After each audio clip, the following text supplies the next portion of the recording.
Hello دوستوں، آج کی اس ویڈیو میں دیکھیے اسد الدین اویسی نے مکہ کے ہسٹری کے بارے میں کیا بولا ہے۔ تو جانیے اس ویڈیو میں اور اینڈ تک دیکھیے۔ اس ویڈیو کو لائک اور سبسکرائب کرنا نہ بھولیں۔ اور نوجوانوں میں آپ کو بتانا چاہ رہا ہوں کہ مدینے میں رسول اللہ صلی اللہ علیہ وسلم نے ایک صحابی رسول تھے ابن انیس، ان سے کہا کہ مکے میں ایک شخص ہے جو اناب شناب اور بکواس بکتے رہتا ہے۔ ابن انیس رسول اللہ صلی اللہ علیہ وسلم نے حکم دیا کہ جاؤ اور جا کر اس کو واصل جہنم کرو۔ وہ گئے اور واپس آ کر اطلاع دیا رسول اللہ صلی اللہ علیہ وسلم، وہ جو اناب شناب بکتا تھا وہ واصل جہنم ہو گیا۔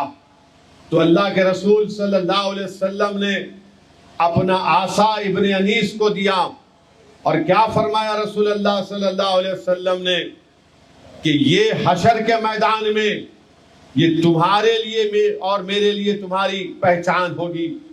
تو یہ صحابی رسول ابن انیس جب انتقال کر گئے، وصال کر گئے، تو انہوں نے اپنے خاندان والوں کو وصیت کی تھی کہ جب کفن میں مجھے لپٹو گے تو میرے ساتھ یہ عصا بھی رکھ دینا، کیونکہ جب اللہ حشر کے میدان میں ہم کو اٹھائے گا تو میں عصا لے کر رسول اللہ صلی اللہ علیہ وسلم کے دربار میں حاضر ہوں گا۔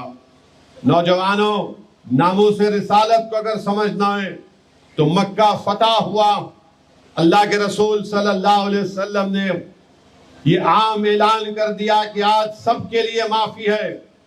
اگر کوئی ابو سفیان کے گھر میں بھی چلا جائے گا تو اس کے لیے امن ہے، معافی ہے۔ مگر رسول اللہ صلی اللہ علیہ وسلم نے فرمایا تھا، ابن خطال ایک شیطان تھا جو اپنی لونڈیوں کے ساتھ رسول اللہ صلی اللہ علیہ وسلم کے بارے میں بکواس بکتا تھا۔ آقا دو عالم صلی اللہ علیہ وسلم نے حکم فرمایا کہ مکے کا جو حرم ہے وہاں پر اس کی حرمت یہ ہے کہ ہم کسی کو مچھر کو بھی نہیں مار سکتے، اس کی حرمت ایسی ہے۔ مگر صحابہ اکرام نے آ کر کہا، یا رسول اللہ صلی اللہ علیہ وسلم، یہ وہ شخص ہے جو کعبے کے خلاف میں اپنے آپ کو چھپا کر رکھا ہے۔ تو اللہ کے رسول صلی اللہ علیہ وسلم نے ارشاد فرمایا کہ میں نے تم کو حکم دیا تھا کہ جہاں کہیں بھی تم اس کو پاؤ گے اس کو واصل جہنم کرو۔ میرے عزیز دوستوں اور بزرگوں، بتانے کا مقصد یہ ہے کہ ناموس رسالت کیا چیز ہوتی ہے۔ کیا تم نے نہیں سنا کہ یہودی لوگ تھے جنہوں نے یہ فیصلہ کر لیا تھا کہ ہم مدینے کو جائیں گے اور مدینے کو جا کر رات میں سرنگ کریں گے اور خبر انور سے رسول اللہ صلی اللہ علیہ وسلم کے جسم مبارک کو نکال لیں گے۔ دن میں بڑے اپنے آپ کو متقی پرہیزگار دکھاتے تھے، ہمیشہ دن میں عبادت میں مصروف رہتے تھے، غریبوں کو پیسے دیتے تھے اور رات میں سرنگ کھودتے تھے اور مٹی اٹھا کر لا کر جنت البقیع میں پھینکتے تھے۔ تو خواب میں اللہ کے رسول صلی اللہ علیہ وسلم نے نور الدین زنگی کو کہا اور ان ظالموں کے چہرے دکھائے اور کہا کہ نور الدین، ان چہروں کو دیکھو، یہ مجھے تکلیف پہنچا رہے ہیں۔ نور الدین دولت اور اپنے لوگوں کو فوج کو لے کر نکلتا ہے اور اس کے بعد وہ مدینے کو پہنچتا ہے۔ مدینے کو پہنچ کر ایک عام دعوت کا اعلان کرتا ہے، سب لوگ آتے ہیں۔ نور الدین زنگی پوچھتا ہے کہ کیا سب لوگ کھانا کھا لیے؟ تو سب نے کہا کہ ہاں کھانا کھا لیے۔ نور الدین ان چہروں کو دیکھ لیا تھا، وہ چہرے نظر نہیں آتے۔ پھر پوچھتا ہے کہ بتاؤ اور بھی کوئی لوگ باقی ہیں؟ تو لوگ کہتے ہیں کہ ہاں 2 لوگ ہیں، مگر تم کو ان لوگوں کو تمہاری کھانے کی ضرورت نہیں ہے، وہ عبادت کرتے ہیں۔ تو نور الدین پوچھتا ہے بتاؤ کہاں ہیں وہ لوگ؟ ان کے گھر پر جاتا ہے، دیکھتا ہے کہ ہاتھوں میں تسبیح ہے، عبادت کر رہے ہیں۔ نور الدین زنگی جب قالین کو پلٹاتا ہے تو دیکھتا کیا ہے کہ اس میں سرنگ ہے۔ نور الدین زنگی ان لوگوں کا پورا واصل جہنم کر دیتا ہے ان لوگوں کو۔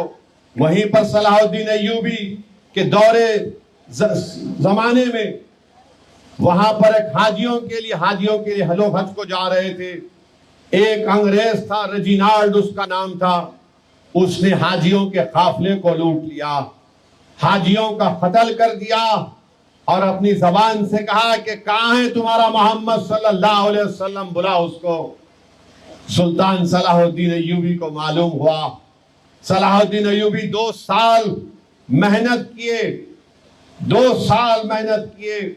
تاریخ کے کتابوں میں آپ دیکھیں گے تو 2 سال میں صلاح الدین ایوبی کئی راتیں اپنے خیمے کو کھڑے ہو کر ٹیکا لگا کر رات بھر گزار دیتا تھا۔ خیر ایک وقت آیا، اللہ نے ان کو کامیابی دی تو یہ انگریز جو نائٹس تھے، صلاح الدین ایوبی نے ایک کو کہا کہ یہ کرسی ہے، اس پر بیٹھ جاؤ۔ اس کا مطلب یہ تھا کہ اب ہم تم کو امن میں رہنے دیں گے۔ ایک کو کہا کہ پانی پی لو، اس کا مطلب یہ تھا کہ ہم تم کو امان دے رہے ہیں۔ جب ریجینالڈ کی باری آئی تو صلاح الدین ایوبی نے اپنا تلوار نکال کر اس کا تمام کام کر دیا اور کہا کہ تو وہ بدتمیز ہے جس نے اپنی زبان سے کہا تھا کہ بتاؤ محمد صلی اللہ علیہ وسلم کہاں ہے۔ میرے عزیز دوستوں اور بزرگوں، نوجوانوں، یاد رکھو، ناموس رسالت ہمارے لیے ایک بہت بڑی دولت ہے۔